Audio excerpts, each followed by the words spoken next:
Music. We all listen to it. Ed Sheeran, Mario, basically the same thing if you really think about it. Video games are cool, and trust me, I would know. I'm a gamer. You got a joystick and a couple of buttons. That's all you need. Right? Wrong. Yeah, sure. You can have Mario walk around in space, but does it really feel like space if all you hear is this? No! I want an orchestra, and I want vocals. Oh, that's good. Video game music has been around for a while, and boy am I ready for this one because we're going on a nostalgia trip. When you play a game, it really isn't just the gameplay and what you see on screen that defines the experience. It's what you feel inside of your eardrums. And today, I think it'd be pretty fun to look back at video game music because it truly is an artistic medium that I feel deserves a really good retrospect because nobody really focuses on it too much. From the fun, energetic, and silly music to the music that makes you feel moody, gritty, or even terrified. I mean, the process of creating the right music to showcase exactly what you want it to feel like, that's not easy, so how do you do that? Nintendo, in my opinion, has the best video game music, and they've been doing it for quite a while, specifically with their Mario games. Now, obviously, I can't cover every single video game in existence, you idiot, but I can highlight some of the best ones. And of course, how can you not start with Mario? I mean, you got a hat, clothes, a mustache, good enough. Walking around the world of Super Mario Bros., you really do feel the sense of wonder and excitement. Even though there's a grand total of 3 colors on screen at any given time, it feels like so much more. And in the 80s, the power of video game music was just a little baby. Just a little stupid, tax-evading baby. Look, all I'm saying is babies can eat, walk, and kind of think, so put them in the coal mines. Mario is just one fantastic example of creating a beautiful feeling of wonder in a world that isn't as visually stimulating as it is nowadays. And in Super Mario Bros. 2 and 3, the main man Miyamoto himself snorted a fat one and kept making bangers. Even with the limitations of the NES. But it just gets better with the 90s, man. The SNES came out and Super Mario World was born. And oh my god, this world is so good and the music is just the best! Not only does this take me back to the days of playing this on my Game Boy, but it really solidifies what Nintendo was doing with Mario, playing on the imagination and creating a unique world to discover. The music felt fresh, alive, new, exciting, all the words you can think of to describe something that sparks the wonder and beauty inside of your esophagus. But don't even get me started on the second game, Super Mario World 2. This game, I have never played. Okay, I know I probably should at some point, but I don't care. The music is so good. I have no idea what kind of drug they put into this music, but can we have that instead of the other drugs that I feel like I can't really joke about that, but I'd like to. Not only that, but the world just keeps getting better. The music feels like this world. It all just works so well and adds to the experience of playing the Mario. My particular favorite is the athletic theme. I mean, this theme is just such a goofy goober theme. I cannot imagine my life or my videos without this theme. I think it's in literally every single one of my videos. It makes me feel a little goofy, a little silly even. A little rambunctious, if you will. And as much as I love this game's soundtrack, get it out of my face because... Hello! Oh yeah. Oh yeah! Super Mario 64 scratches the brain in just the right ways. Not only was this a huge leap for Nintendo technologically, but the music just works for this game in every single way. There hasn't been a single track on the planet that feels more watery than the Dire Docks theme song. Nothing, not a single one. It makes me feel extremely wet. This makes me feel like Queen Elizabeth before she perished. Now I just feel like her creepy son. Now it may be the end of summer, but damn it, I want a summer vacation. Gotta set the mood. This goddamn song has no right being this catchy. It feels like a hot day, and your two members keep sticking to your thighs, so you need to do the awkward crab walk to unstick them. That is the feeling I get when I listen to this song. It just oozes summer. Not to mention some of the other ones, like Gelato Beach, which could not sound more summery if it tried. Or even something like Bianco Hills. It's so smooth and fun. Well, except for that stupid fat-ass idiot flying around. Hey guys, Editor Austin here. I have no idea how I forgot to talk about the fever dream levels. I have severe brain damage. The people who made this track deserve every kitty cat on the planet, stat, and a kiss from me. Mwah. Thanks. Okay, so whatever. The Mario music all sounds fun and exciting, but there's no way the next game can be that crazy. Oh my god. Oh, my childhood. Oh, it's coming back. This game is so special. And on top of being one of, if not the best Mario games ever made, the soundtrack being performed by an actual orchestra was one step ahead. That makes this game utter perfection. Like, they really did not have to do that. But they did. Now I want to pause and think, how many of these songs have brought up an early memory from your childhood? How powerful are these songs for you? Because for every Dire Ducks, there's a Call of Duty Black Ops Zombies round change sound effect that really sets a different tone. That's right, I'm talking gritty, dark, and downright unsettling. Sure, we can talk about the upbeat music again later in the video, but for now, we gotta prepare for winter. My seasonal depression is almost here, baby. If I played Mario music on top of Call of Duty gameplay, you'd probably find it very odd.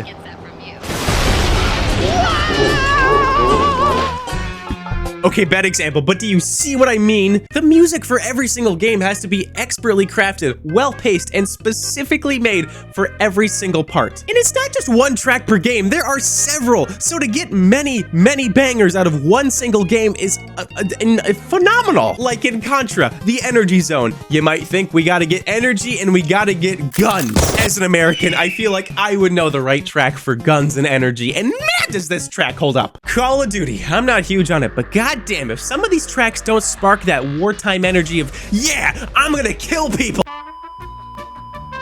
But then there's a game like Metroid, where you're placed in space with no feeling of companionship, nobody around you to socialize with, just a goal, and you're in space. It feels uncomfortable, and you need music to accommodate that feeling. I don't know how they did it so effortlessly, but man, this music just makes me feel unsafe. Just a healthy amount of unsafeness. But if we're talking horror by Nintendo, we haven't even touched the scariest game ever made.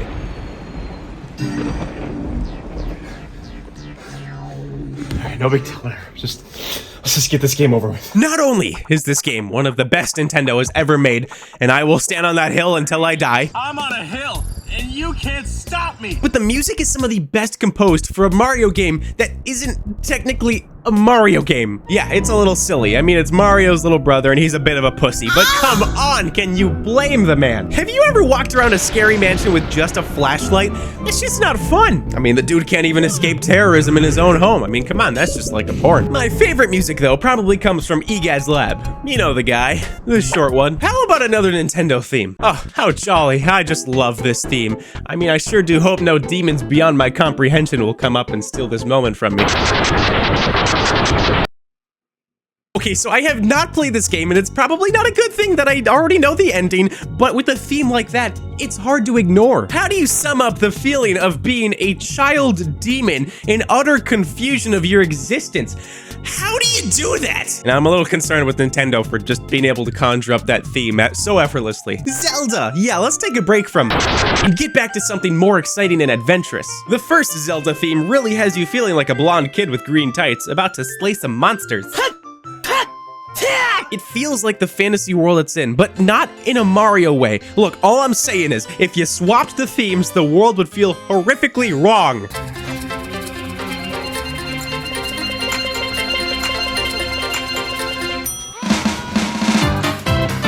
Oh yeah, and eventually the moon wants to crash into the earth and you are the only one that can stop it. The feeling of impending doom is something that Nintendo has a gorilla grip on when it comes to Majora's Mask. The final hours of the game are something that genuinely unsettles me. Thankfully, some other games have some pretty good tracks in them. I mean, come on, we can't ignore Wind Waker. That's just, Outset Island, and Twilight Princess. Malo Mart theme, Malo, I don't know how to say it. This theme is fucking glorious. How does it feel so insanely rambunctious and catchy? How does Nintendo keep doing this? And of course, how can we forget Breath of the Wild and Tears of the Kingdom? I'm sick of you, Nintendo. Look at all the amazing themes you made. Well, let's bring up your competitor from 40 years ago. Not only is this the best Sonic game, not because it's perfect, but because it's better than literally every other Sonic game in existence, shove that cold take up your ice hole, but this theme encapsulates what it means to be Sonic. Rolling around at the speed of sound. That was horrible. I wonder how out of pitch that was. And this theme plays as you destroy a city. It's fucking poetic. The Chow Garden is just, it's just perfection. This sounds like a daycare, but if all the kids were actually just alien lumps and you can make them compete in races. Actually, you know, we should be doing that in real life. But Sonic Adventure 1 and 2, that's where Sonic peaked. That was the best. Austin, as a Sonic fan, I can't believe you wouldn't even consider Sonic Mania. Okay, so I lied. Whatever. Sonic Mania has a pretty good couple of tracks. Mostly just reimagined versions of the originals. And I gotta say, some of them are pretty good. Lights, camera, action. One of my faves. Sonic music has one goal: to create the feeling of going fast, or to match its environment in the moment, like when a human lady makes out with a cartoon hedgehog. Ideally, both. The Sonic team tries their best, and I gotta give them some credit. They've made a couple of good hits. Don't sweat it, Sonic team. Though I want to take a step back and focus on a piece of my childhood that means so much to me. Jokes aside, the feeling that Little Big Planet gives me is incredible. I mean, the wave of nostalgia when I listened to the soundtrack again was way too much for me to bear. It's the feeling of childlike creativity and imagination that resonates with me when I listen to this track in particular, The Orb of Dreamers. And I know I shit on the British a lot, but god damn it, Media Molecule, why are you making me cry? There's not a ton of music here, but I just wanted to mention this game because of the simple yet effective soundtrack. I mean, this just feels like creativity, learning, experimenting, everything you might do as a child learning about the world around you. This is what creativity sounds like, and I think that's beautiful. Okay, too much sadness. Back to fun time. Mario Kart time! This series has way too many good tracks to list them all. Of course, Coconut Mall. Look, I've been to malls, at least 2 of them, and I gotta say, this one is coconutty. Or who could forget DK Mountain? I feel like I'm transforming into Monkey as we speak.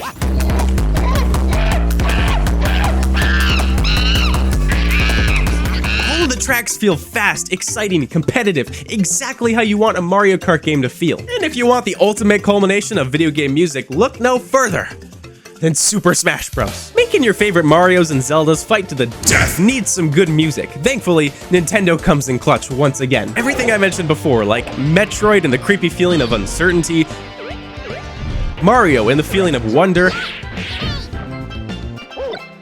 Zelda and the feeling of adventure. Yeah, think of any Nintendo franchise and amp it up by 10. The energy is astounding here. I truly believe Super Smash Bros. Is the best celebration of video game history, solidifying the icons of our time, and the music fits this feeling so well. This is gaming. Hey guys, Editor Austin here. Again, because I have a chimp brain. So as I made a community post a couple days ago about this video, this motherfucker, Barack Obama? So this individual commented, and he mentioned rhythm games like Donkey Konga, and I imagine stuff like Dance Dance Revolution, Beat Saber, and Osu. You know, games centered around music. God damn it. The sucky part about a video like this is that I inevitably forget games to include when I write the video. It's too much for my pea-sized brain to remember. But yeah, they're pretty cool, and trust me, I love beating the sabers, so I would never intentionally not include those in a video about video game music. That's ridiculous. As well, you wanna know the biggest game I forgot to mention? Minecraft. Fucking Minecraft! I'm sure it goes without saying, Minecraft music is amazing, timeless, and incredible, and it gives me the same feeling as Little Big Planet, a world of wonder to explore, build, and discover. There, now nobody can get mad at me for forgetting those. Fuck you. Now look, there's only so many games I can mention before this starts to get old. I mean, how many times have I just described a song and said, remember this? But I think it's important to come back and really take a moment to appreciate what we have and what people have created for some of the most iconic video game franchises. And yeah, I probably missed a couple of your favorite soundtracks, and trust me, I wanted to talk about so many more, but a lot of it is really just atmospheric. I mean, in some of these games, there isn't really a particular track I could point out, and these are some of the best soundtracks ever made. Games like Stardew Valley, Universe Sandbox, The Last of Us, Resident Evil, Spider-Man, Animal Crossing, Batman Arkham, hell, even stuff like the Wii Shop and the Mii Maker. These have great soundtracks, but there's nothing I can joke about and talk about for 10 seconds at a time. You know we have only low attention spans here, baby! So many parts of gaming are intertwined with music that it's literally impossible for me to list them all.